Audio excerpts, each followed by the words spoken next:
E20 आणि E85 petrol नेमकं आहे काय? तर 1 लिटर पेट्रोलमध्ये 20% इथेनॉल आणि 80% पेट्रोल म्हणजे E20 पेट्रोल. आणि नितीन गडकरी साहेबांनी आता E85 पेट्रोल लॉन्च करणार आहेत.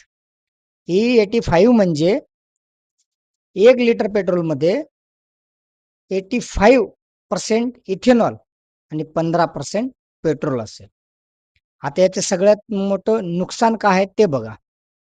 जर पेट्रोलमध्ये इथेनॉल जर मिसळलं, तर आपल्या जे जुन्या गाड्या आहेत, बाईक झाल्या, इतर गाड्या, तर त्या गाड्यामध्ये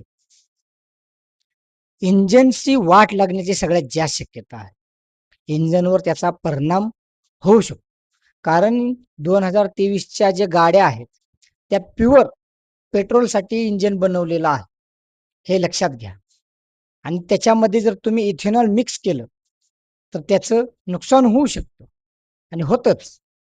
जर तुम्हाला E20 आणि E85 पेट्रोल वापरायचं असेल, तर त्याच्यासाठी विशिष्ट प्रकारचं येणाऱ्या नवीन गाड्यांमध्ये ते इंजिन द्यायला पाहिजे. तर तुमच्या गाडीचा फायदा होतो.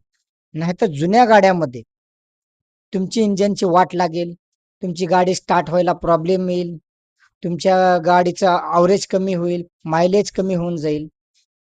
तर हा E20 आणि E85 पेट्रोलचा फरक आहे. समजलं का?